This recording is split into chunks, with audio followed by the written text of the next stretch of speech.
Ist. Jo. Jetzt noch vor.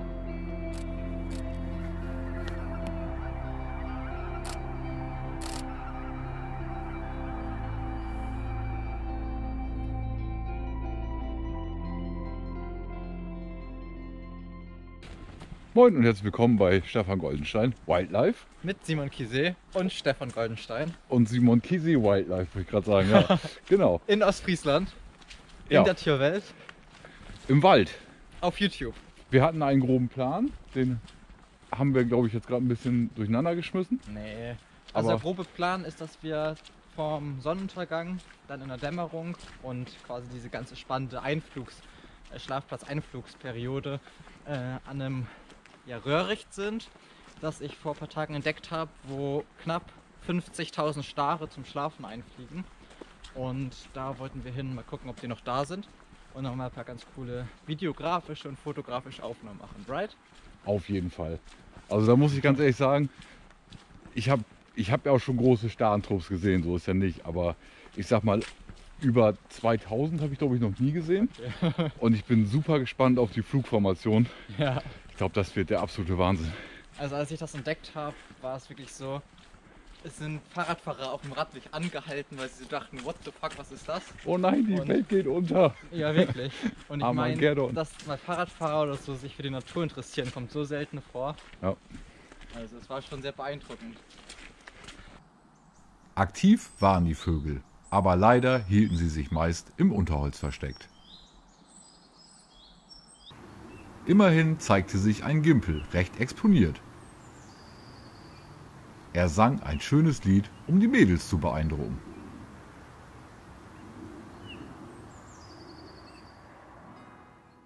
Wir gingen daraufhin weiter an einen Flutpolder, um dort Vögel zu zählen. Denn hier rasten regelmäßig über 1000 Pfeifenten. Sie sind Wintergäste aus dem hohen Norden.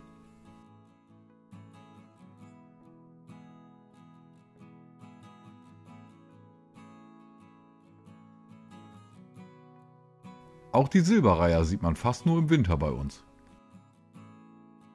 Hier konnten wir immerhin 12 der schönen Tiere beobachten.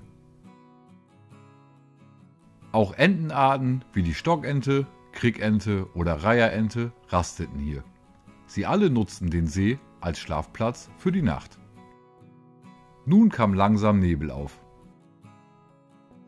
Die Kormorane waren schon gar nicht mehr so gut zu erkennen.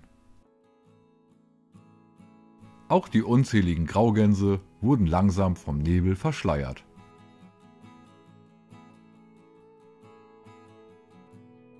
Bei so einem Nebel sollte es ziemlich schwierig werden, die Stare zu finden. Ja, wir versuchen es jetzt bei den Staren, aber Simon hat arge Bedenken, dass wir überhaupt was sehen, weil der Nebel jetzt gerade immer dichter wird. Gerade eben haben wir noch die Windmühlen gesehen, das ist vielleicht 20 Minuten her. Da siehst du jetzt nichts mehr von, die sind komplett eingehüllt. Also ja, wünsch uns Glück, dass das was wird. Nichtsdestotrotz wollten wir es trotzdem versuchen und fuhren zum Spot. Hier schien der Nebel allerdings noch dichter als am Flutpolder. Selbst die Rehe waren schon kaum noch zu erkennen.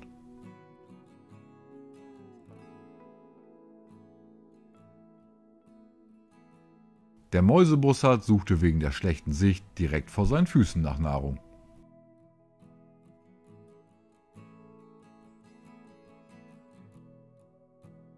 Auch der Turmfalke hatte es nun sehr schwer, Beute zu finden.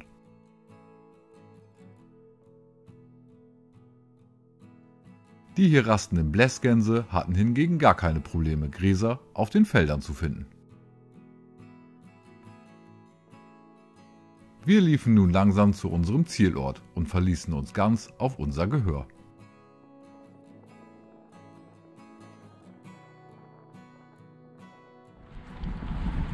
Ja, wie ihr sehen könnt, ist es jetzt richtig übelst nebelig geworden und die Chance, dass wir die Stare sehen, ist gen Null.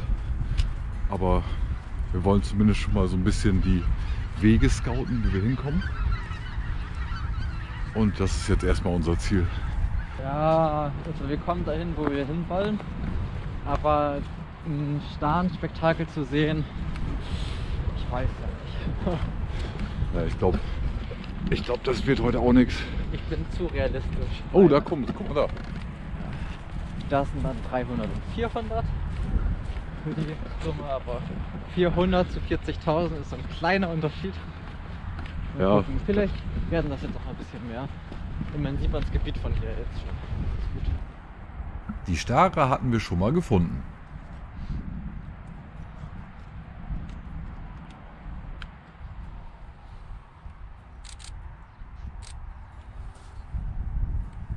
Leider bekamen wir nur eine grobe Vorstellung von der Masse, die sich dort wirklich versammelte.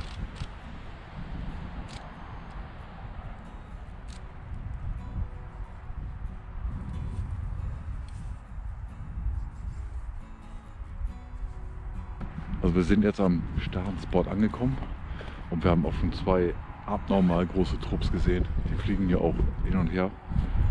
Aber durch den Nebel wird es echt hardcore gerade. Also wir können nicht viel erkennen und wenn dann nicht lange.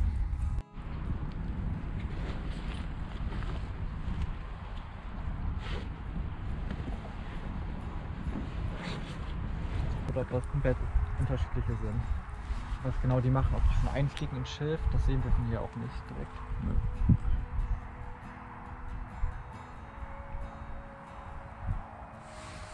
Ja Leute, wir haben es jetzt 5:30 und es wird dunkel, es ist immer noch sehr neblig und wir müssen leider abbrechen.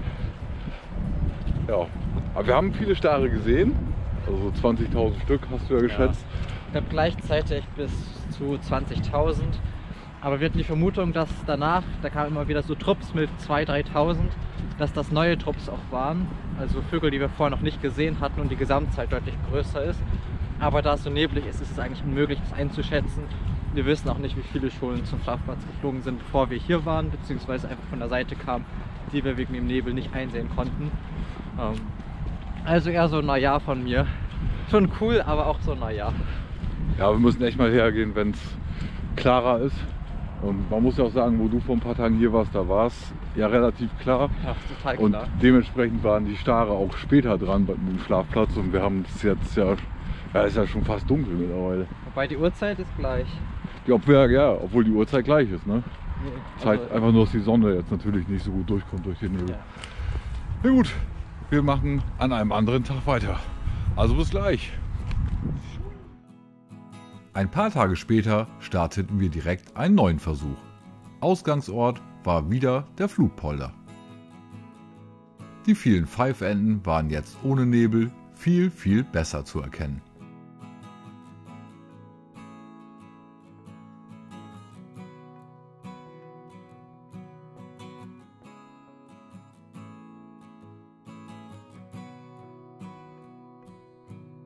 Sogar 2 Feldhasen ließen sich beim Spielen beobachten.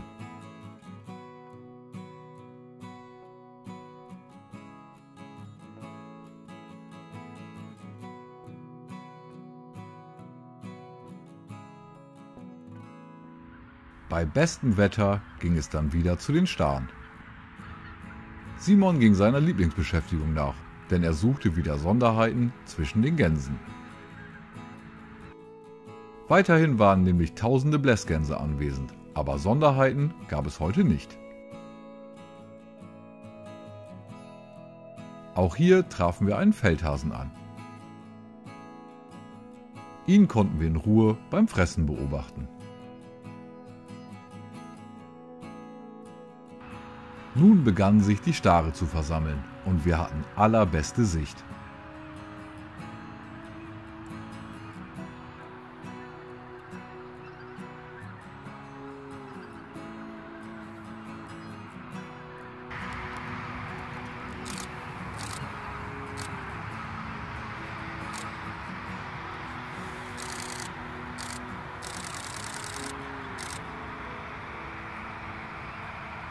Alter. Viele kleinere und größere Trupps kamen aus allen Richtungen angeflogen und formten einen immer größer werdenden Schwarm.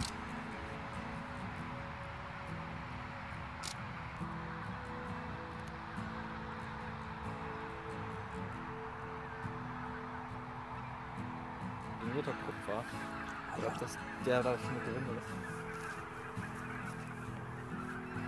Weitere einzelne Schwärme schließen sich dem großen Schwarm an. Und der Trupp ist ja auch nicht klein gerade hier, der jetzt da gerade reinkommt. Oh ja, dahinter, da kommen wieder welche, die verbinden sich jetzt.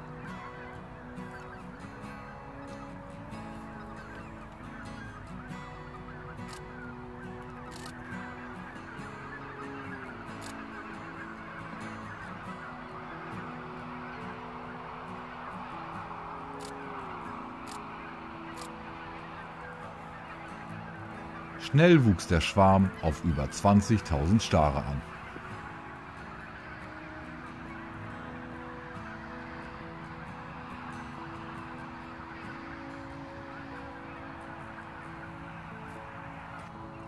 Und da hinten, da braut sich jetzt was zusammen, aber es sind halt keine riesen Monsterschwärme.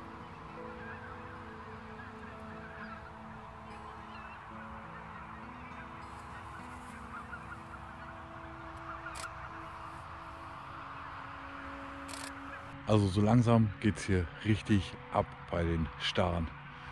Ich weiß nicht, wie viele wir jetzt haben, also 10, 20, 30.000 würde ich jetzt schätzen. Was sagst du? Ich würde auf 25 bis jetzt gehen, also genau die Mitte. Ja, siehst du. Also es ist echt krass. Wir haben schon relativ früh einen relativ großen Schwarm gehabt mit, ich würde sagen, 10.000 Staren. Und dann haben wir nur noch gesehen, dass überall von allen Himmelsrichtungen immer weiter Stare mit dazugekommen sind. Dann hier mal wieder 1000, dann kam da ein 3000er Trupp, mehrere kleinere Trupps mit 100, 200 Staren. Und das wird einfach immer mehr. Und wir warten jetzt eigentlich nur drauf, bis diese ganzen herumfliegenden Teile so eine riesige Masse bilden. Und ja, ich sag mal so 20.000 haben wir da hinten jetzt in einem Schwarm, aber der ist halt total weit weg, was ein bisschen uncool ist, vor allem weil es jetzt auch dunkel wird und meine Kamera da nicht mehr ganz hinterherkommt. Wir hoffen einfach, der kommt gleich noch mal ein bisschen näher. Da kommt jetzt auch ein 10.000er Trupp gerade rein und da hinten fliegen knapp 15.000, also 25.000 jetzt gerade in der Luft. Ja. Ich glaube, damit haben wir auch die 30.000 geknackt, der eine Trupp ist neu. Ja, ich würde euch gerne ein bisschen mehr zeigen, aber ist alles sehr, sehr weit weg. Naja, ich mache noch ein paar Filmaufnahmen. Hier mit der Kamera. Also nach meiner Schätzung auf 30.000 sind auf jeden Fall nochmal 6.000 dazugekommen. Ein Trupp. Nur wenige Minuten später hatte der Schwarm schon eine geschätzte Größe von 40.000 Staren. Allein das war schon ein Riesenspektakel. Das ist der Monstertrupp. Da sind davor welche, da sind dahinter welche, da ist richtig Armageddon. Das sind die 40.000. Da guckt ihr mal da rechts da oben, da kommt noch ein Riesenhaufen rein. Von rechts jetzt einfliegend, gerade über den Müllton rüber. Die hat echt die? Ich glaube nicht. Da kommen 3.000. Der Trupp wurde größer und größer und hypnotisierte uns regelrecht. 41.000, 42.000. Das Ding ist, das was da hinten dazu bekommen wir gar nicht mit, nur das was hier uns rüberfliegt. Also wahrscheinlich werden das da hinten auch mehr, ohne dass wir quasi das so offensichtlich mitbekommen wie hier, wo einfach die ganze Zeit neue Trupps dazukommen. Dann begann er, der Tanz der Stare. Und jetzt fusionieren sie da hinten. Bang! Die fliegen unter den anderen Schwärmen durch. Alter, sieht das jetzt geil aus. Jetzt geht's ab dahin. Richtig nice. Jo. Jetzt machen wir Form.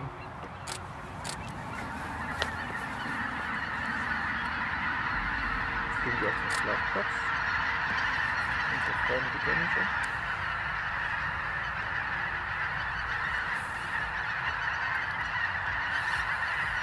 Jetzt sind die Gänse davor. Haut ab!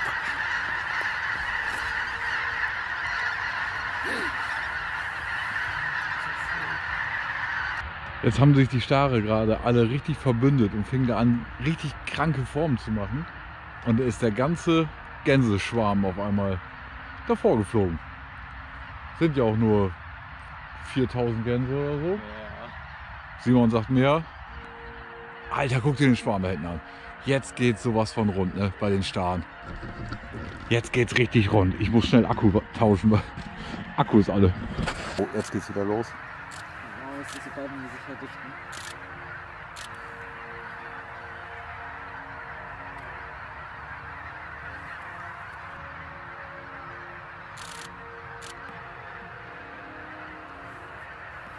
Die wabernde Masse war ein wahrer Hingucker und ich filmte gebannt jede Bewegung.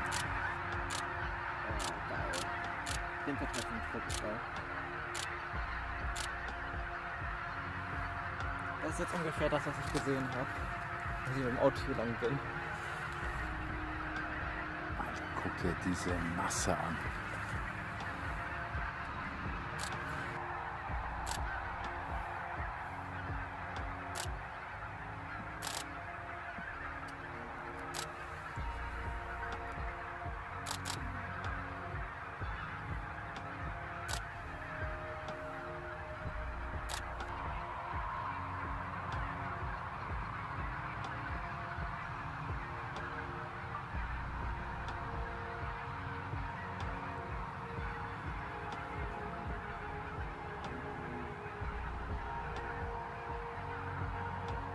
Wir kamen aus dem Staunen überhaupt nicht mehr heraus.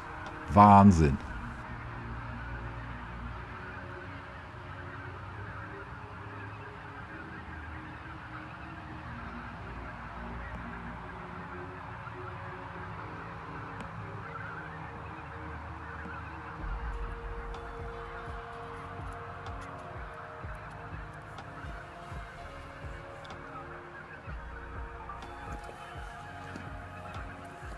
Oh, sie kommen näher. Falls ihr schon mal so einen Schwarm in der Größenordnung gesehen habt, schreibt's gerne in die Kommentare. Würde mich richtig interessieren.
Ein atemberaubender Anblick, wenn zwei riesige Schwärme kollidieren und sich miteinander vermischen.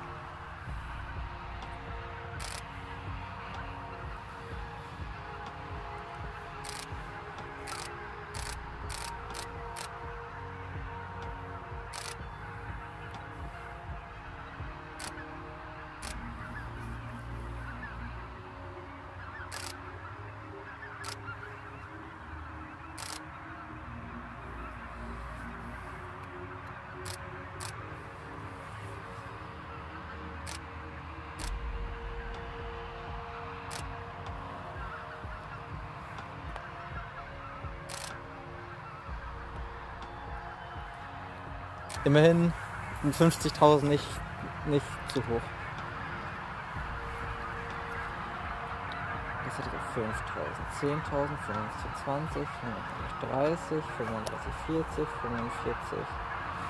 Warte. Das ist für mich ein 5.000er Tritt. Das ist 10.000. Bussard. 20, 30. Warte mal. Zum Schluss dürften es sogar mehr als 50.000 Stare gewesen sein, da immer wieder neue Schwärme hinzustießen.